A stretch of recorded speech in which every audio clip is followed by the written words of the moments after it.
As you may be able to see, if it's light enough, it's all a bit dark because it's been raining again, just as I thought. The temporary rain was just that, temporary. It turns out its impermanence turned out not to be so impermanent and continues. So I'm a bit wet, so excuse the lack of attire. My angsa, we call this, for our home use when we're relaxing around our homes here in the forest.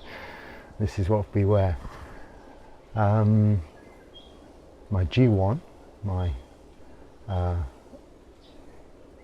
main robe, is keeping dry, getting dry after the last downpour. And yesterday, this is what I was talking about, or in the last video, anicca, impermanence, uncertainty. And that leads me on today to talk about the second of the three characteristics of existence, dukkha. There are three: anicca, dukkha and anatta.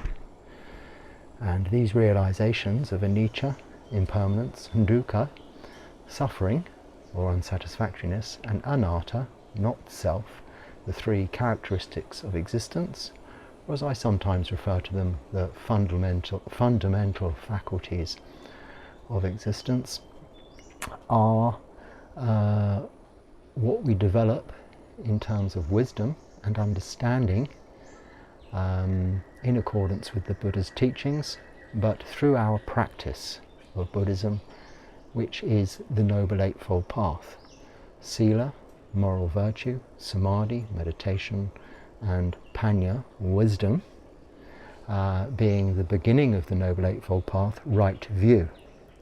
When we have right view, that is a full understanding, appreciation, knowledge, and through experience, not intellectual learning, that all things are impermanent, unsatisfactory, and out of our control, including these bodies, which get old, they get sick, they die, and these minds, or let's say these thinking brains, which also deteriorate, but in terms of immediate perception, we do not know what they will think next. We do not know how our thinking minds will behave. We will have emotions, both good and bad. We cannot predict what those will be. And this is largely where we derive what we call dukkha, the second of these three faculties, and that is what I want to talk to you about today. Dukkha, D-U-K-H-A, dukkha, the Pali word. Its direct translation really means off-center. So if you imagine a wheel, and at the center of the wheel, the hub, you have an axle, and the wheel runs smoothly. Now let's say the axle is slightly off-center, the wheel will run not smoothly, bumpity bumpity bump. This is really the true definition of dukkha. It's always translated, or usually, as suffering, but it really means that, off-center, so unsatisfactoriness.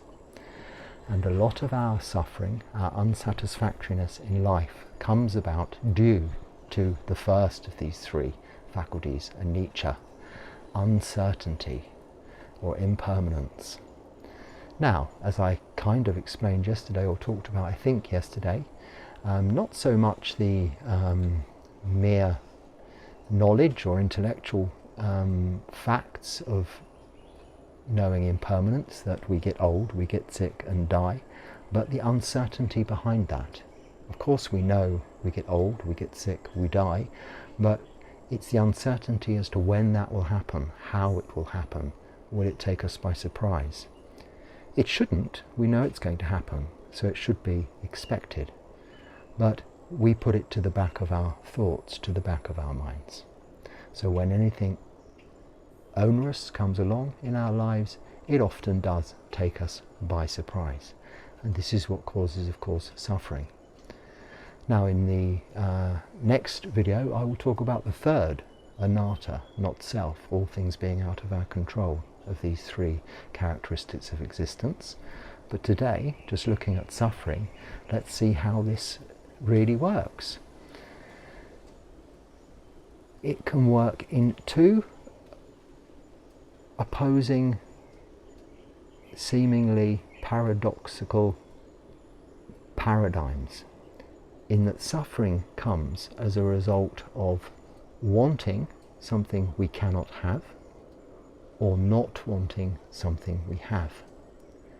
And if we look at suffering in direct relation to anicca, impermanence, or let's say uncertainty, we suffer as a result of things being uncertain, unpredictable, ever-changing, because we have insecurity. And it is in our natural, instinctual, human nature to want to feel secure. However, directly opposed to that is when we feel absolutely secure and certain and stable in our existence, we also have suffering, because we feel bored, trapped. We feel everything is the same, monotonous. This is why, sadly, sometimes people go out on extramarital relationships, or people, for no apparent reason, maybe leave their very to-date successful, stable, secure career for something more. Of course, ordinarily, the way we get round that is through going on holiday, through entertainment, through various changes that we bring about that are within our control. And when we can do that, that's all well and good.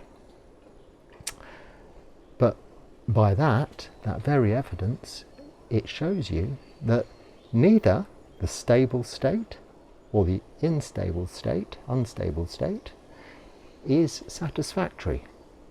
So ultimately there is suffering wherever you look, all around. Now, if it had been hot and sunny, it will be hot and sunny and probably too hot at this time of year. When it's dark and rainy, it's dark and rainy and too damp and humid. Nothing is ever right, is it? But when everything is perfect, you think, okay, I now have exactly what I want. How long does that last? Well, I can tell you, not very long. Because I'm on this, let's say, I'm living this life as a monk. And I've lived in monasteries that are busy, with many, many monks, and I've lived in monasteries, I've lived alone, in solitude, and now I'm living in a monastery which has a few monks, and up until yesterday there were 5 of us, including our samanera, but as of yesterday there's back down to just 3 again. Now seemingly that was my ideal structure for living in such a beautiful environment, and it still is. But of course, now, having recently just been again to the immigration office for the final time, and I'm very happy to say that as of the 18th of May, so already gone, so the stamp says, the new stamp in my passport, I am no longer a tourist. I am a monk who lives in Thailand here. So this is of great reassurance and security, something I haven't had for many years, because for many years I've lived in different countries and moved around a lot, and it's always been necessary regularly to either go to immigration offices to extend visas. It was all very difficult during the no travelling COVID times, because usually one has to leave the country, go across a border and return again, and all of this uncertainty and all of this extra activity in our lives creates so much suffering, unsatisfactoriness, as we see it at the time. And now, all of a sudden, I don't have to do that anymore. I can stay indefinitely. like this. I have the perfect monastery. It has beach, it has forest. I have a little kuti to the traditional design as prescribed in the Vinaya by the Buddha. The correct robes. I have sufficient of everything, food, going on arms round. Everything is perfect. And then suddenly I'm walking on arms round this morning and I'm thinking, what now? What next? And I've heard this before. I've heard other monks often say this. Well, now what? Because I've got nothing immediately in the future to be worried about. Well, of course, the answer to that is now one enjoys and sits and enjoys the opportunity to practice. And yes, if you didn't have that, you'd immediately start to feel the suffering. You'd start to notice the unsatisfactoriness of not uncertainty, but certainty, seemingly. But the true relief, or the true mitigation to that suffering is actually the knowledge that however permanent, however satisfactory, however stable this current situation may seem, it is not. It may go on for some time, but it may not. Anything can happen. In a minute I could be bitten by a snake. There's enough of them. I could slip down the stairs. I've nearly done that quite a few times. I used to do that all of the time previously when I was in Thailand some years ago when I first stayed in a monastery, because we're not used to coming from the West where everything is very hyper, health and safety, non-slip. Saying that, I mean, I did when I returned to the UK, fell down a flight of stairs, dislocated my shoulder and caused myself all sorts of problems, which I've recounted previously in a video. To cut a long story short, exactly that. It was winter time. I went out of the flat I still owned then, before I'd renounced and got rid of everything, slipped down some stairs and, grabbing hold of a banister, pulled my arm out of the socket and or dislocated my shoulder. It's not quite that dramatic, but it's very painful, very nasty, and also banged my head. So the ambulance had to come and they asked me various questions which I, having been staying in a monastery for quite some time, didn't know the answers to, like what year it was, because I was in Thai years, which are different, but now 2566 for instance, not 23. I think I said that, it's 2550 or something I said, and they asked me who the Prime Minister was. Well, I didn't have the foggiest idea. What was my name? Well, even now that's a difficult question, because who am I? What am I? I'm a monk. In India I'm Bhante Dhammarakkhita Bhikkhu, Bhante Dhammarakkhita, and just as I'd got used to that and I came here, I knew that this name would be no good, because they don't use the full Pali name other than for official purposes, like visa applications, or dealing with the Office of Buddhism for visa applications. But they call you by your normal name, which is, my Christian name is Daniel, and that gets shortened to Dan, fortunately, because they like short names here. So I am Phra, which is monk, Dan, Monk Dan here, very simple. But as you see my dilemma, then I was Anagarika Dan. I used to be an Anagarika, which is where the white-robed, gone forth, you've become homeless, you're renouncing, you're pre-monk time, pre-ordination, training, living with monks in a monastery on the 8 precepts. And I was doing that for quite some time. Even out of the monastery, I was on the 8 precepts for some, it's 12 years now, so 3 from 12. So about 8 years prior to ordination, I was on 8 precepts, more than something like that anyway. 5, 6, 7, 8. And therefore I was a little confused, because even there I wasn't called Anagarika. That was my official title. I was just Pakao. You're called Pakao. And the way they get your attention is they say Pakao, like this. It means white cloth, Pakao. And you're wearing white cloth. So your attention is got. To me it seemed a little bit rude in the first place, but you understand and you get used to different cultural variances. Again, change, uncertainty. This causes suffering, and then certainty causes suffering. This is the dichotomy. This is how it's all so very unpredictable, what our thinking minds, our thinking brains will do.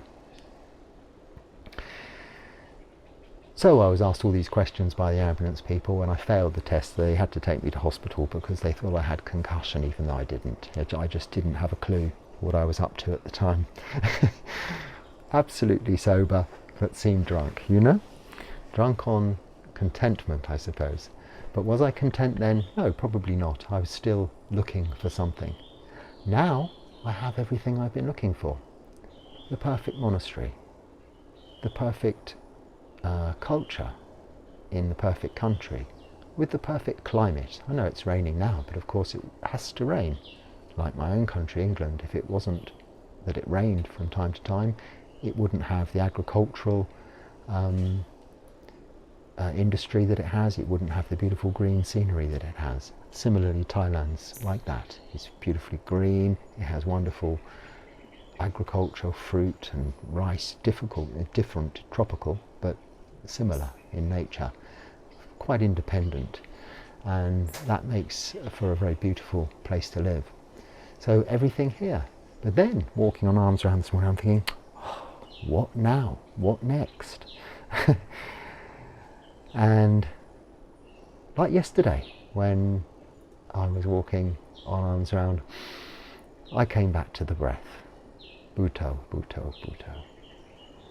And this is always my way of returning home, of grounding, of coming back to here and now in this present moment.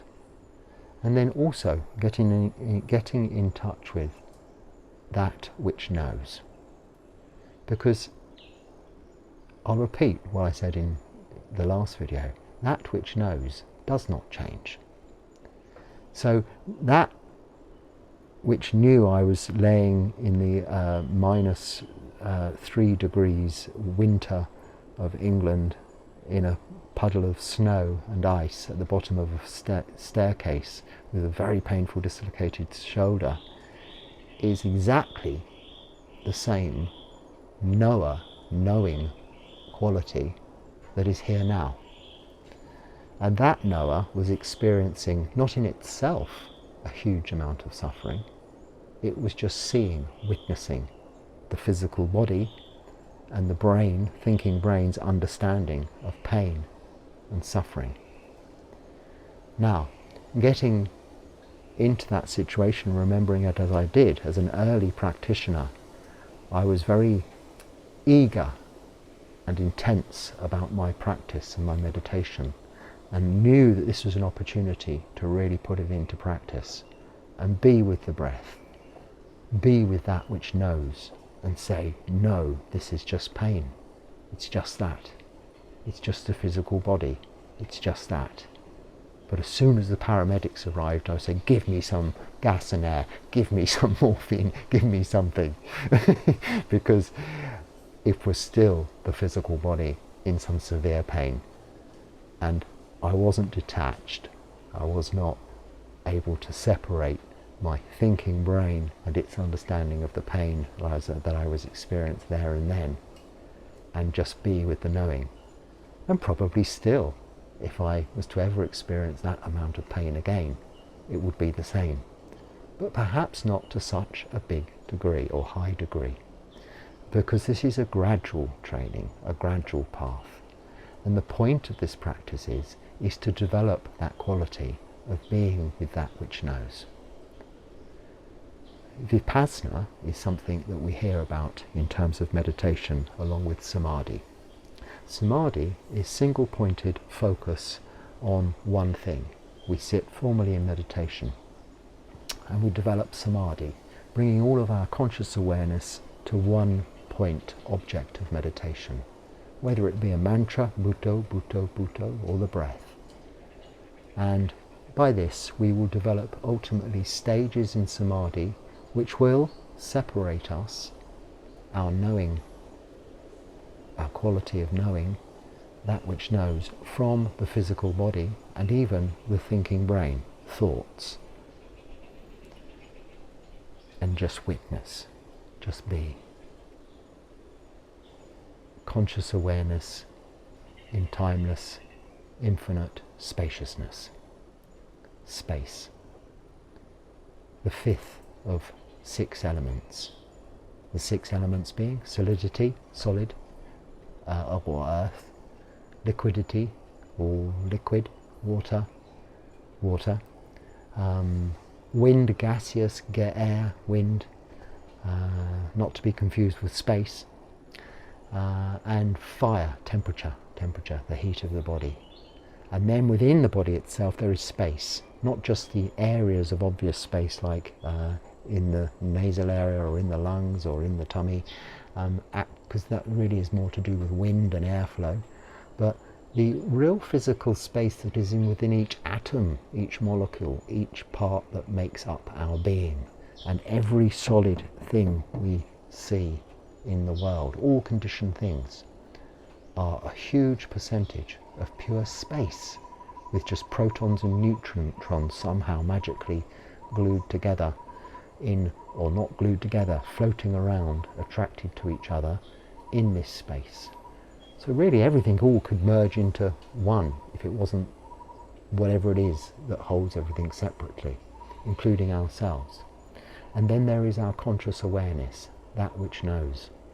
Or we could just call it, like I said in the last video, our mind, for sake of simplicity, as opposed to our brain that thinks, the computer on board this physical body. And this mind, where does that live? Well, it isn't in the earth element, it isn't in the water, or the gas, or wind, or the fire. You cannot burn it, you cannot crush it, you cannot break it, melt it, or make it wet. It isn't in this location, it isn't over there. And time is irrelevant. So this knowing quality, we call it the citta in this tradition, this citta, what knows, the mind, let's call it for simplicity, only can abide, exist in space, in spaciousness. And that is free from suffering in its own right, because it isn't part of all conditioned things, which are, as the Buddha said in his final teaching, impermanent and unsatisfactory and out of our control. The 3 characteristics of existence. So it's very simple. The Buddha only taught this one thing: there's suffering and the end of suffering. And he developed this into this teaching of the 4 Noble Truths, that there is suffering, a cause of suffering, an end of suffering, and the path leading to the end of suffering. Now the path leading to the end of suffering, again, and I'll repeat it again, I never mind repeating this, because even when we know it, we should repeat it to ourselves, because it is the path, it's called the path. Not because we're going on some journey from here to somewhere else. It's because it is the way we get to not somewhere else. It is the way we get to unbecoming, unwanting, the cessation of desire. So the 4 Noble Truths are: there's a suffering and there's a cause of suffering. And the cause of suffering is desire. It is wanting. Wanting what we have not got, or not wanting what we have got. So something uncomfortable. Even not wanting a situation to be perfect. When suddenly everything is right, what next? Now what? This question arises. This is suffering from seeming perfectness. So, if we were given the opportunity to live forever in the heavenly realms, or this realm, or any realm we particularly choose, would that be perfect? Would it be satisfactory? No. Because what knows will be still witnessing the thinking mind, the physical body, in a conditioned realm of some kind, which even through the nature of its impermanence, as we know, is going to be subject to change. If it has infinite amount or a very long amount of time, can in the perception time window you are looking at it seem unsatisfactory, boring, monotonous, unchanging, and therefore unsatisfactory. So we develop this understanding of suffering being a result of a desire for that not to be the case, or the desire for something else to be the case. So my suffering up to date would be the desire, let's say, using me as an example, for this situation to be as it is now. Now, suffering can arise as, what next? Now what do you do? But it doesn't, of course, because I kind of had a little hint as to what the next episode will be in this scenario. Not only through my own experience previously, having got to stages through my development, but through having read biographies, as I've spoken about recently, of other monks, senior monks in this tradition and others, and even other religions and other walks of life, people's stories. And it is common, and it is normal, and it is to be expected. But what one can take refuge in is the knowing element is always there, the same, unchanging. This that knows is not affected by change, as it is not affected by the lack of change. And the intellectual understanding that all things do change, are subject to impermanence, are the result of these characteristics of existence, anicca, and that suffering, dukkha, will come along, take away or take off that seemingly life sentence of what next that one might perceive in this immediate moment, here and now. So one comes back more into here and now and doesn't think what next, because I don't know. I especially don't know here, because not speaking the language, not having any agenda, any diary, any plans, just take every day as it comes. And each and every day so far has been really unexpected. Whatever I expect doesn't necessarily happen, and what I don't expect maybe does. But to some extent the routine, the practice remains the same. I have approximately, well actually I have many more hours in the day to meditate, but I'm able very comfortably within the time I have to meditate for 6 hours a day, which is more than most people, more than a lot of monks, more than many monks I know living in quite busy communities, and more than other monastic communities I have lived in. So I'm very blessed with that. And during that meditation time, I'm not thinking, I'm not investigating. Sometimes I might use some of that time for that purpose, but most of that time I am developing this quality of getting to know awareness in spaciousness. So this sixth and fifth element, getting away from this physical body, getting away from this thinking mind, allowing the physical body to settle and relax, and the thinking mind to settle and become calm, and ultimately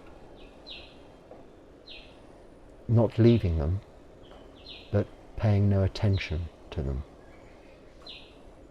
and not thinking about the future, what will be happening next, and not thinking about the past, what has happened to date or to this moment, and just being with each and every breath as you breathe in and as you breathe out, until even that becomes so subtle that it is not noticeable, and no meditation object is necessary, just awareness here and now, in space, in spaciousness. And this is liberation. This is liberation, freedom from suffering. And the point of the Buddha's teaching, freedom from suffering in this lifetime, are to try and achieve And our goal as monastics is to try and achieve freedom from suffering in this lifetime, through this path. And I was going to say, and I didn't, that this path that is the Four Noble Truths of suffering, the cause of suffering, the end of suffering, and the end of suffering is in this place I'm describing, potentially, and the path leading to the end of suffering is this Noble Eightfold Path. Right view, and right view is this understanding of these three faculties of existence: anicca, dukkha, anatta. Right intention.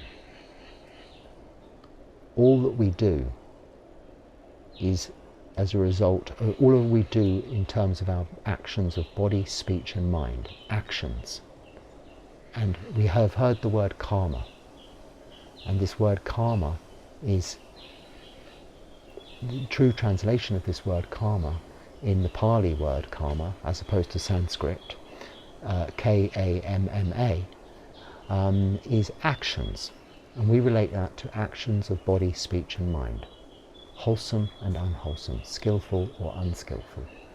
And they are why we associate karma with what will happen in the future. Because of course all actions of a good nature now will result in good things, whereas bad actions will result in bad things. But these things, for instance, we have these precepts, which are sila, the precepts, 5 precepts: no killing, stealing, sexual misconduct, lying or taking intoxicants. If you accidentally stand on an ant, it's not really killing, because although the ant died because you stood on it, it was not your intention. So in order for karma to have an effect, or be an action of body, speech and mind that is unwholesome, there has to be intention behind it. Or for good actions, intention behind it.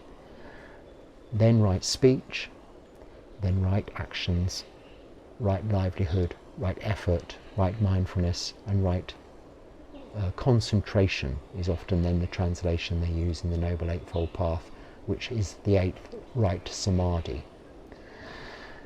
And again, I think I digressed, but this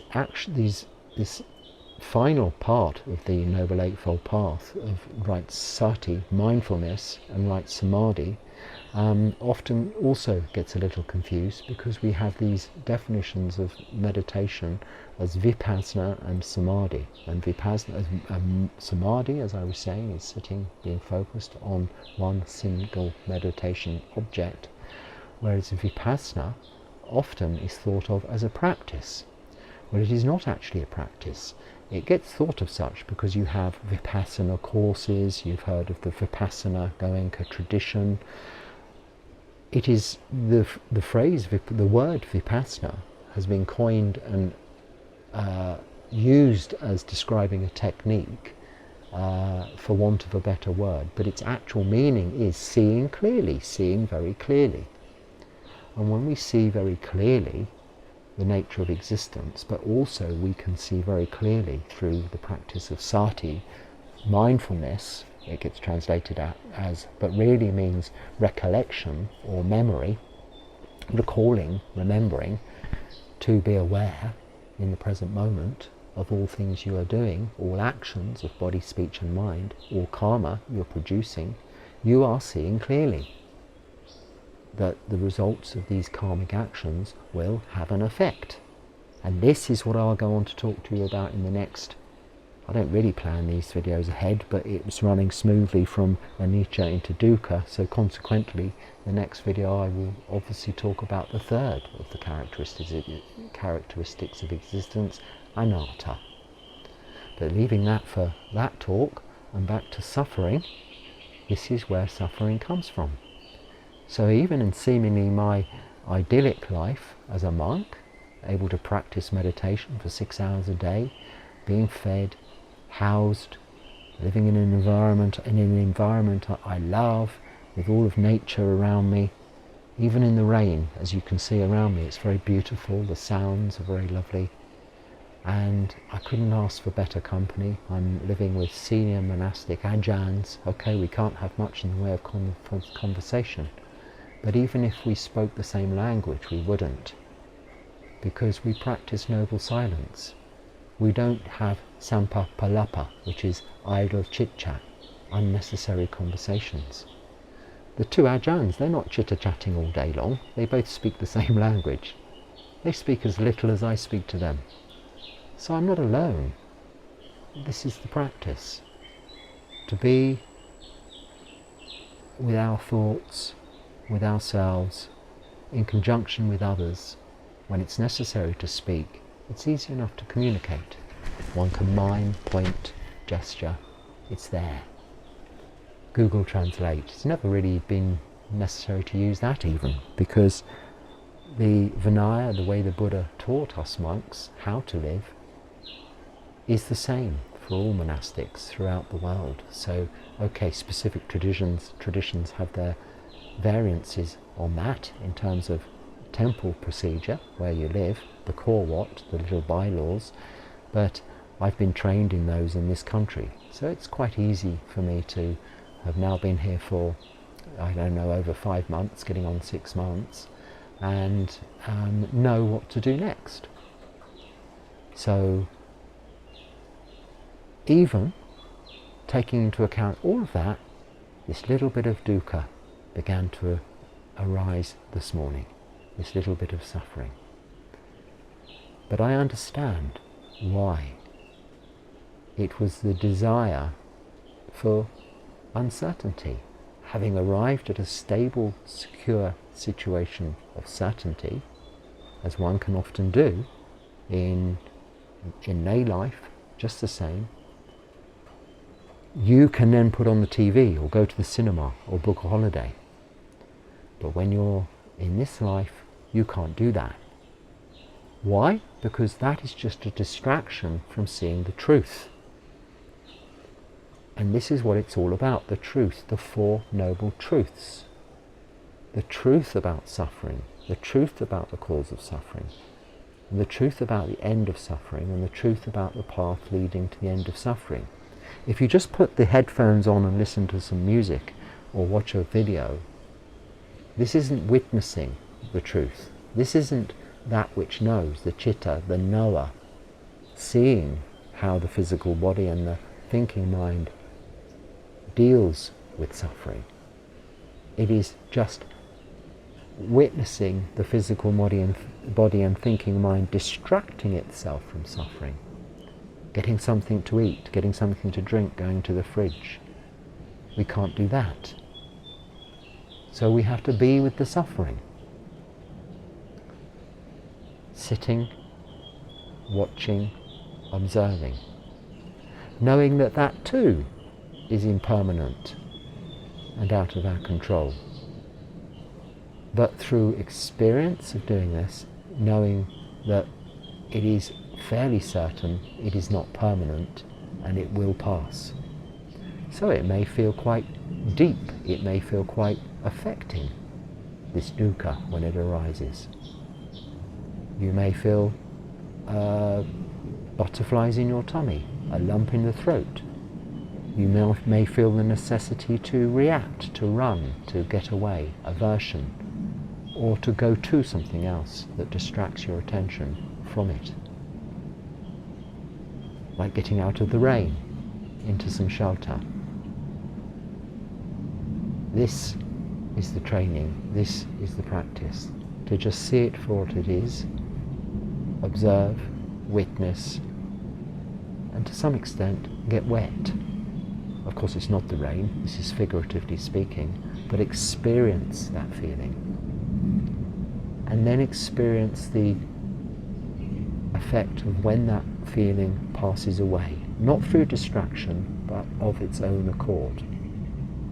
That understanding, that experiential learning, is what leads us to, in the next instance that it happens, be able to say, ah, here's that again.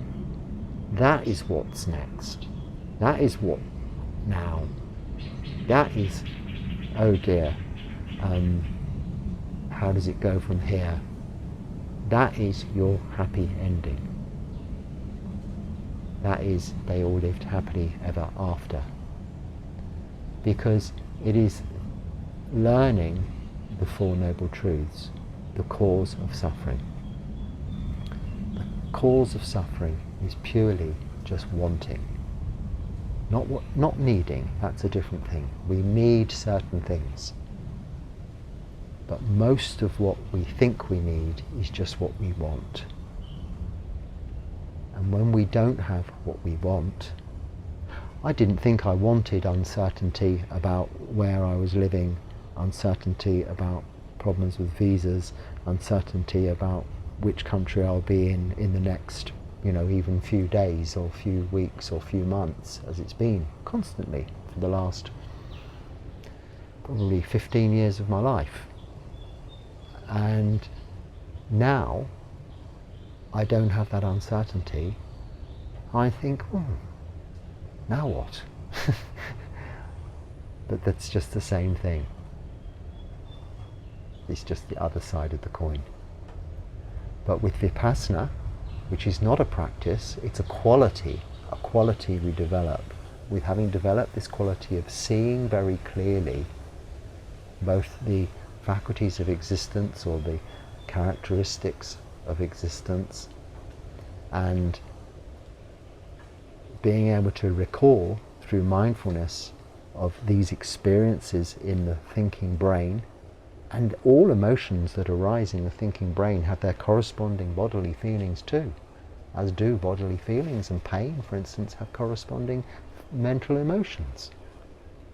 All of these things, when approached and seen through the mindful, or the concept aspect of sati, recollection, mindfulness, enable us to develop this quality of what is called sati sampajana, which is this recollection, this mindfulness with wisdom, knowledgeable mindfulness throughout our daily activities.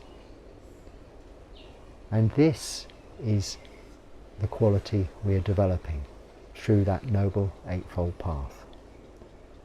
Now, even if you don't remember those 8 points, right view, right intention, right speech, right action, right livelihood, right effort, right mindfulness, right concentration, you can divide it into just 3 things. Right sila, which is moral virtue, and that covers the speech, actions, livelihood. And then right samadhi, which is meditation, which covers the right mindfulness and right concentration. And then panya, which is wisdom, which is the first, which is right view.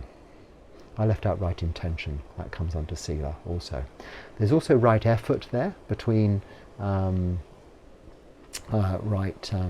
livelihood and right mindfulness. Right effort, that applies to both the effort you use in keeping sila, keeping moral virtue, the energy you direct towards that, because it does take effort to keep sila. You have to be mindful, to be careful not to break sila, and sometimes it's very often easier to break a rule than keep a rule. We all know that from experience. So sometimes it requires more energy, more effort to keep sila than not to keep sila. Often because we're having to employ what we call restraint.